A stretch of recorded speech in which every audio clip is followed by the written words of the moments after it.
Bonjour à tous, c'est Alice Korovitch. Aujourd'hui, je vous parle de la logique de l'emplacement des méridiens yin sur le corps.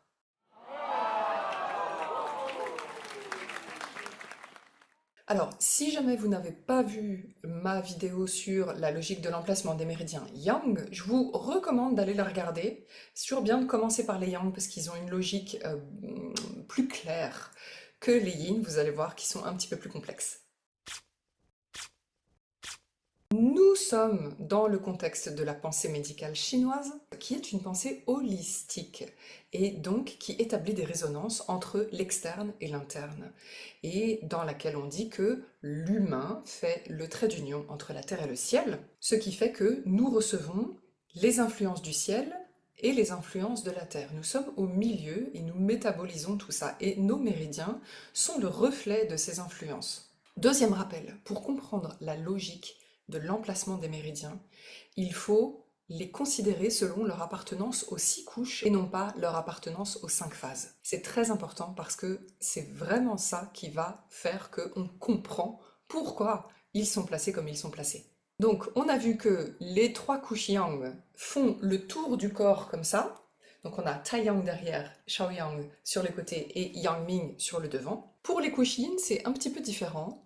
Elles sont toutes placées sur la face avant du corps, la face yin, et à l'intérieur des membres, donc l'intérieur des bras, l'intérieur des cuisses, jambes, pieds, et même sous le pied évidemment. Et sur les mains, ça passe dans la paume des mains. Et là où l'emplacement des couches yang est vraiment hyper logique, c'est très droit, c'est très pur, ça vient du ciel. Le yang descend du ciel dans la pensée chinoise. Et donc, Taiyang, Shaoyang, Yangming, voilà, il y en a un qui est derrière, l'autre sur le côté, le troisième devant, c'est hyper simple. Pour les 3 couches yin, c'est un petit peu plus complexe. Pourquoi? Le yin, c'est ce qui monte de la terre, et les énergies terrestres sont toujours un peu plus complexes, un peu moins faciles du premier abord. Mais vous allez voir, c'est pas si compliqué que ça. Donc les 3 couches yin, nous avons Taiyin, Shaoyin, Juyin, dont les noms font un peu écho à Taiyang, Shaoyang et bon, Yangming. Juyin, Yangming, ça sonne pas pareil, mais voilà, ils sont en résonance quand même. Et là, il va falloir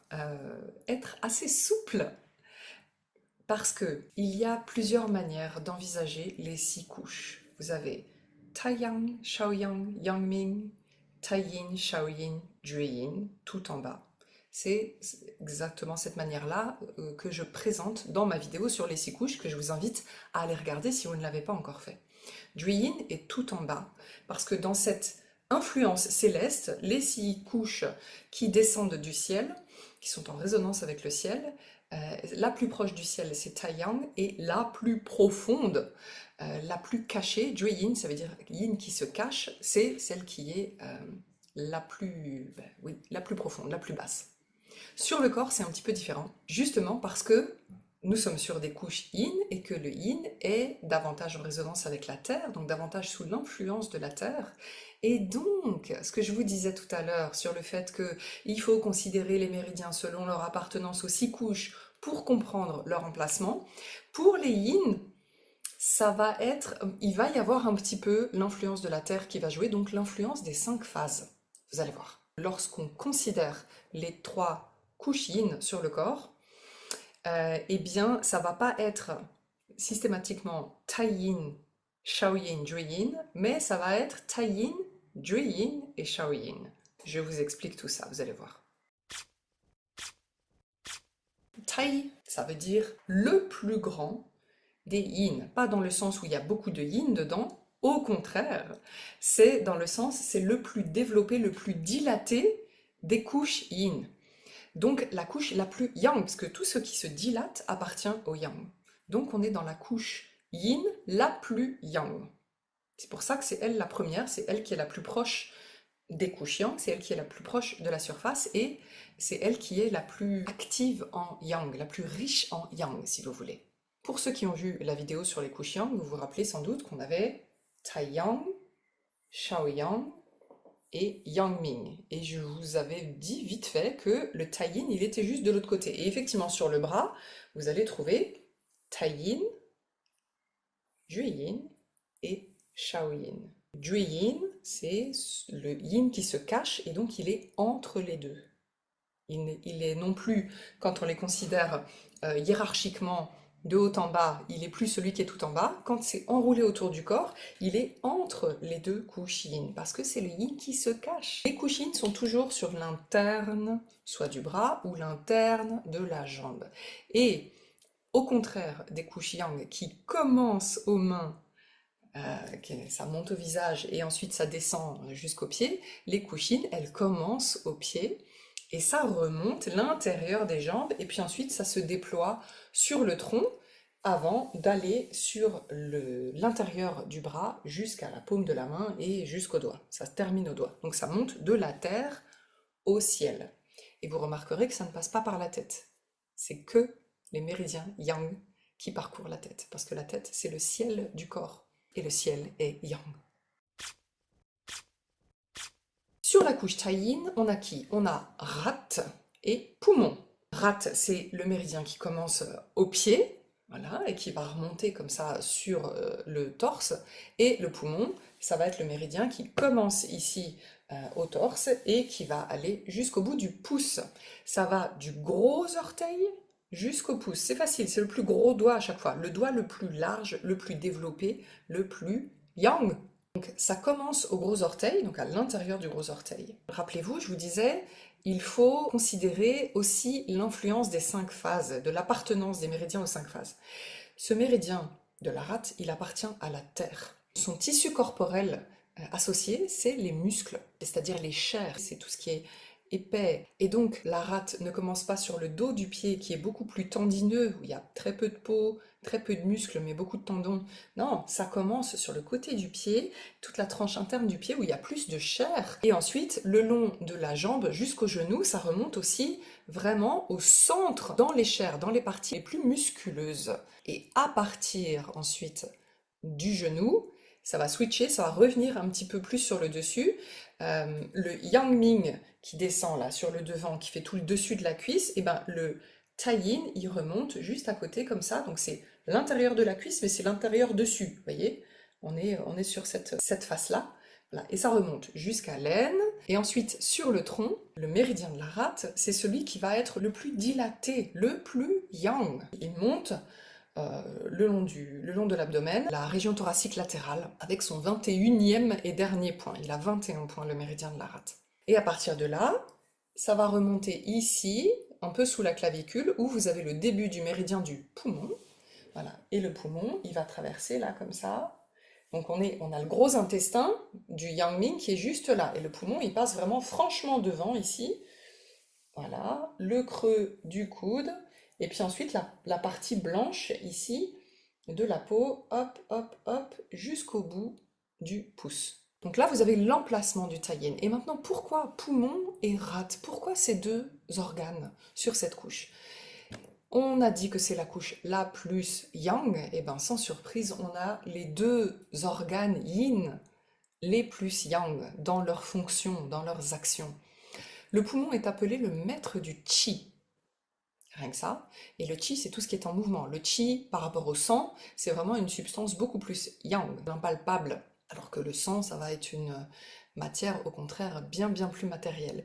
Le poumon est le maître du qi. C'est lui qui fait circuler le qi. Géographiquement parlant, le poumon, c'est celui qui est placé le plus haut dans le corps. C'est l'organe yin placé le plus haut. Très yang, donc. Vous avez aussi un courant de la pensée chinoise qui dit que le poumon ne devrait pas être un organe yin, ou en tout cas qu'il appartiendrait au taiyang, non pas au taiyin, mais au taiyang. Et effectivement, une des résonances du poumon, son tissu corporel associé, c'est la peau, notre troisième poumon, si vous voulez. Et la peau, elle appartient, énergétiquement parlant, à la couche du taiyang. Donc poumon, taiyin, c'est pour ça qu'il est sur le taiyin, vous voyez? Quant à la rate, c'est parce que la rate, c'est la bonne à tout faire. Elle est au four et au moulin, et c'est elle qui est en charge de la production, de la distribution du qi, du sang, des liquides organiques. C'est elle qui sépare le clair et le trouble. C'est elle qui est en charge des 4 membres, de la distribution jusqu'au bout, jusqu'à toutes les extrémités du corps. Elle fait vraiment beaucoup, beaucoup de choses. Elle a un rôle extrêmement actif, et tout ce qui est actif appartient au yang. Donc voilà pourquoi poumon et rate sur le tai yin, vous pouvez retenir ça comme ça. Jueyin, quand j'ai présenté les 6 couches théoriques, si vous voulez, purement énergétiques, le Jueyin, c'est la couche la plus basse, la plus profonde. Ce sont nos cachots, nos oubliettes. Par contre, lorsque on les envisage organisées sur le corps, eh bien, comme c'est une couche yin, elle va davantage être en résonance avec les influences de la terre. C'est tout ce que je vous expliquais tout à l'heure, vous voyez, avec le Taiyang, Shaoyang, Yangming, Taiyin, Jueyin, Shaoyin, et non pas Shaoyin, Jueyin. Jue, ça veut dire qui se cache, et donc il est placé entre les deux. Et c'est quelque chose qu'on va retrouver aussi sur la jambe. Il fait un petit zigzag avec la rate, vous allez voir.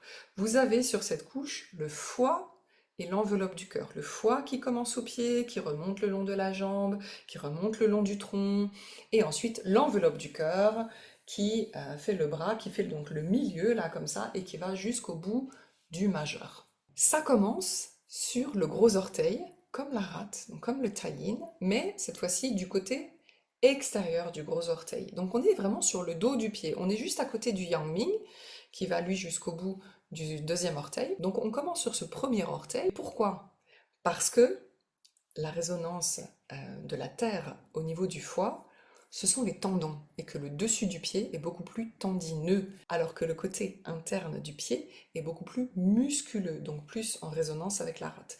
Le dessus c'est plus tendineux, donc c'est le foie qui va parcourir le dos du pied comme ça, jusqu'à la cheville interne, et ensuite ça va remonter le long du tibia, face interne de la jambe évidemment, le long du tibia, donc là où les tendons viennent s'accrocher à l'os, voilà, jusque au pli du genou. Et à partir de là, la rate et le foie, ce que je vous disais tout à l'heure, vont de nouveau échanger leur place et on va retrouver la logique de, sur l'intérieur de la cuisse, vous imaginez ma cuisse droite, où j'ai le Yangming sur le dessus, je vais avoir mon Taiyin ici, mon Jueyin ici, et mon Shaoyin ici. Une fois arrivé à l'aine, tout à l'heure on a vu que la rate, elle s'écarte pour remonter vraiment de manière yang.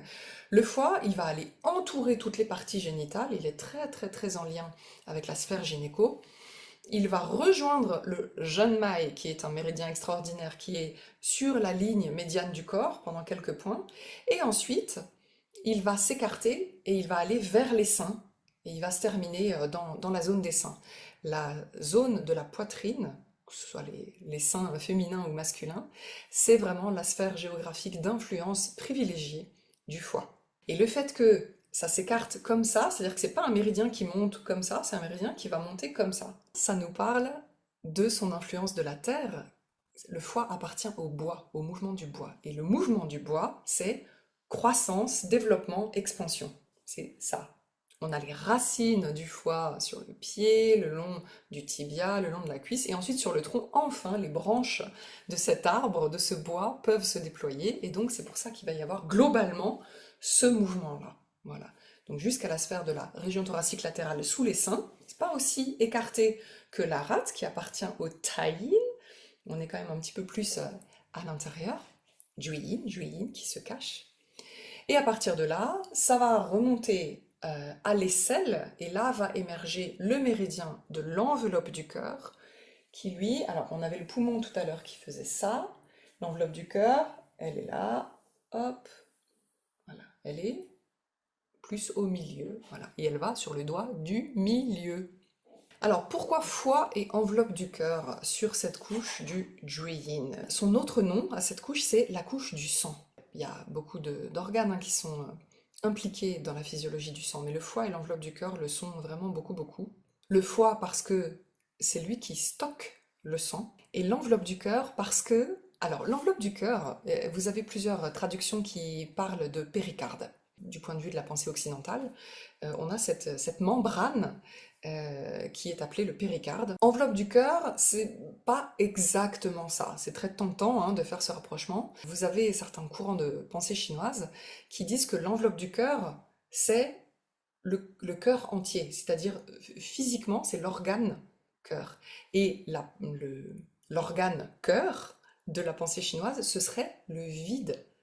à l'intérieur de cet organe. C'est que le cœur, il est vide, hein, vous avez des petits ventricules, voilà, pour que le sang puisse passer, être pompé, être envoyé dans le corps.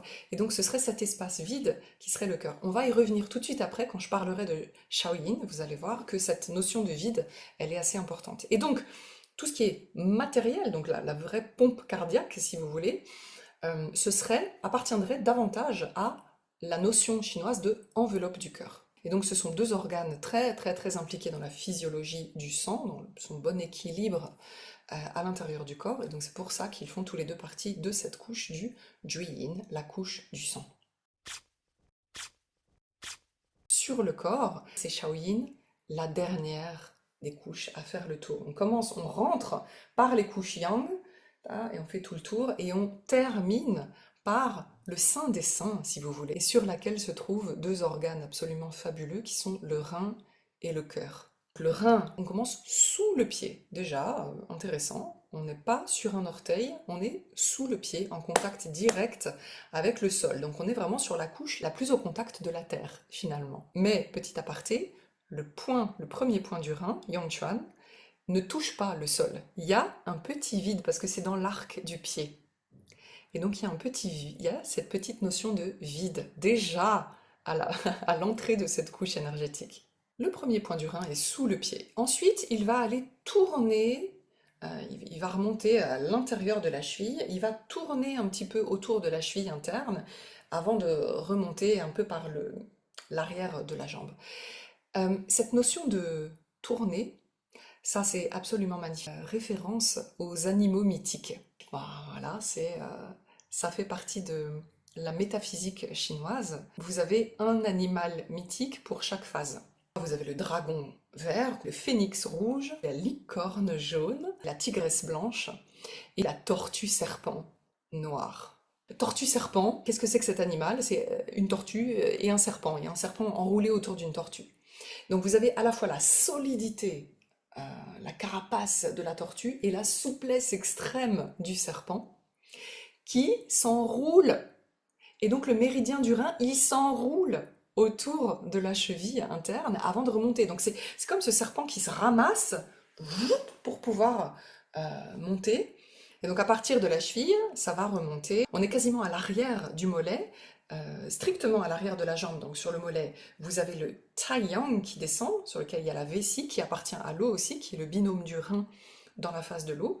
Et donc le méridien du rein remonte comme ça jusqu'au creux du genou, vraiment caché dans ce pli du genou, vers l'interne.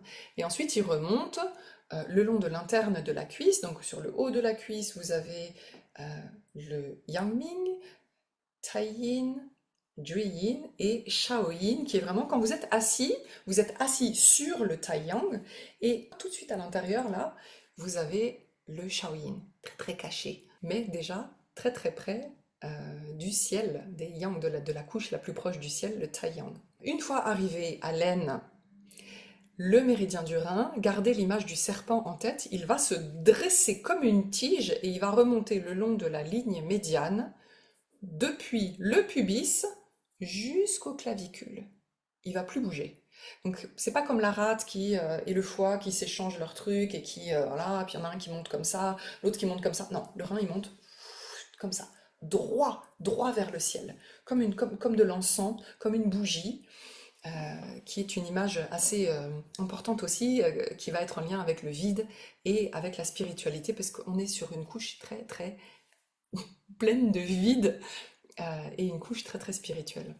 Et à partir de là, donc une fois qu'il arrive ici, sur son 27e point, il y a 27 points, le méridien du rein, il va y avoir la connexion avec le méridien du cœur qui, comme l'enveloppe du cœur émerge à l'aisselle, et qui va faire la partie très très tendre ici, hop, voilà. Et ensuite, cette partie-là passe par la paume et il fait l'intérieur du petit doigt.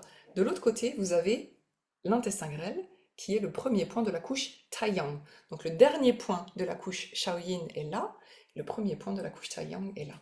C'est très très à côté de la couche Taiyang. Et donc pourquoi rein et cœur? Le rein et le cœur, on peut les voir de deux manières. C'est à la fois l'eau et le feu. L'eau rafraîchit tempère le feu, mais le feu réchauffe l'eau, ils ont besoin l'un de l'autre, dynamique yin-yang très forte. Le rein, c'est aussi un feu physiologique. Vous avez le feu empereur et le feu ministre. Et c'est une batterie interne très très importante. Il est appelé, le rein, le gardien du yin et du yang du corps. Rien que ça. Il est aussi le thésaurisateur de notre jing, notre essence, c'est-à-dire la part la plus matérielle. C'est stocké dans le rein. Et ça, c'est une substance qui nous est donnée à la naissance et qui s'amenuise peu à peu durant toute la vie, comme une bougie qui se consume. Voilà, c'est l'équivalent de la cire de la bougie, le jing, si vous voulez. Et donc le rein, c'est à la fois la cire de la bougie, mais aussi la flamme. Et on pourrait dire que le cœur, dans cette image de la bougie, c'est à la fois la flamme et la fumée qui s'élève de cette flamme et qui monte jusqu'au ciel. Parce que le cœur, c'est l'empereur. Et l'empereur, dans la pensée chinoise, on ne le voit pas. Il est caché. On voit sa garde rapprochée, ses conseillers, on voit ses ministres, on voit ses secrétaires, voilà. Mais l'empereur, on a beaucoup, beaucoup de chance hein, si on le voit. Et quand on le voit, en général, c'est de très, très loin. Il est caché sous des habits, etc. L'empereur, c'est le fils du ciel. C'est comme ça qu'il était appelé, hein, l'empereur, dans la pensée chinoise. C'était le fils du ciel. C'était le représentant du ciel sur terre. Et dans la pensée médicale chinoise, nous avons le Shen, qui est un mélange entre l'esprit, l'âme et la conscience, si vous voulez, donc toute notre part psychique, qui est logée, où ça? Dans le cœur, dans l'espace vide du cœur, là où circule le sang. On dit que, dans le jargon médical chinois, on dit que le Shen est logé dans le sang du cœur. Mais comme je vous ai dit tout à l'heure, le cœur, on peut le considérer comme cet espace vide. Il faut faire le vide pour avoir une vie spirituelle. Il faut faire le vide pour méditer, on fait le vide, d'accord? Donc vous avez à la fois le rein qui est très très plein, cette image du serpent, tortue serpent, machin, voilà, qui remonte comme ça, et puis ensuite vous avez plus que la fumée, quelque chose de très très éthéré, le cœur qui est vide et qui nous permet la spiritualité, qui nous permet aussi la clairvoyance. Ça appartient à la clarté du cœur, à la clarté de cette fumée qui monte de manière non trouble. Donc pour résumer, ces trois couches yin, vous avez vu, elles sont un peu plus complexes hein, que les couches yang, parce qu'elles sont soumises à l'influence de la Terre et que les énergies terrestres sont plus complexes que les énergies célestes. Donc on n'a plus cette logique extrêmement facile à retenir de une couche derrière, une couche sur les côtés, une couche devant. Là, elles commencent toutes au pied, puis elles remontent toutes, elles se croisent un peu à l'intérieur de la jambe. Bon, ensuite elles sont placées assez logiquement le long de l'intérieur de la cuisse, et puis ensuite sur le tronc, il faut aussi se rappeler, oui, attends, il y en a une qui est comme ça, une qui est comme ça, puis une qui est vraiment au milieu, voilà. Quand vous avez les bonnes images, vous vous rappelez tout ça. Mais voyez, c'est vraiment beaucoup plus complexe. Elles sont le yin, ouais, le yin c'est opaque. Il y a ce côté pas toujours facile, un peu lourd, et forcément, on retrouve ça dans les couches yin. C'était nécessaire. Mais grosso modo, vous avez une couche yin, le tai yin, qui s'occupe davantage du qi, c'est la plus yang. Vous avez une couche, celle du milieu, le Jueyin, qui est donc placée au milieu, d'accord, qui s'occupe davantage du sang, avec le foie et l'enveloppe du cœur. Et ensuite, vous avez la dernière couche, Shaoyin, le petit yin, avec le rein et le cœur, qui, elle, s'occupe davantage du vide. Et est-ce que c'est pas trop beau, cette image de 6 couches, 6 influences célestes qui arrivent comme ça, qui sont inscrites, cartographiées sur notre corps, pour nous faire traverser la matière. À la fois on rentre dans la matière, de plus en plus, matériel, etc., pour finalement arriver à du vide. Moi, personnellement, je trouve ça bouleversant à chaque fois que j'y pense, à chaque fois que j'en parle, ça me donne des frissons. À l'intérieur de nous, il y a du vide, et quand on se rapproche notamment de la pensée quantique, la matière, c'est du vide. Quand on va vraiment zoomer les atomes, les machins, enfin, excusez-moi, j'ai pas le vocabulaire, mais voilà, grosso modo, au final, c'est à 99% du vide, la matière. C'est la même chose à l'intérieur de nous. Et c'est magnifique.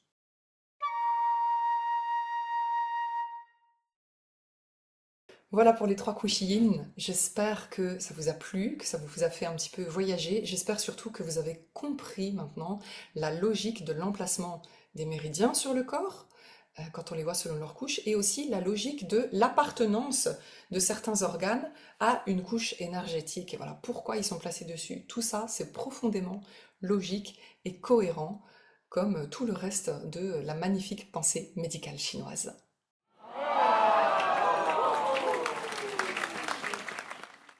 Vous voulez mettre un peu de médecine chinoise dans votre vie? Vous voulez connaître vos méridiens, vos points d'acupuncture, savoir utiliser vos méridiens, vos points d'acupuncture, avoir des outils pour la vie de tous les jours? Ça tombe bien, c'est ce que je fais. N'hésitez pas à me contacter pour en savoir plus. Je vous mets des liens sous cette vidéo et je vous dis à très bientôt.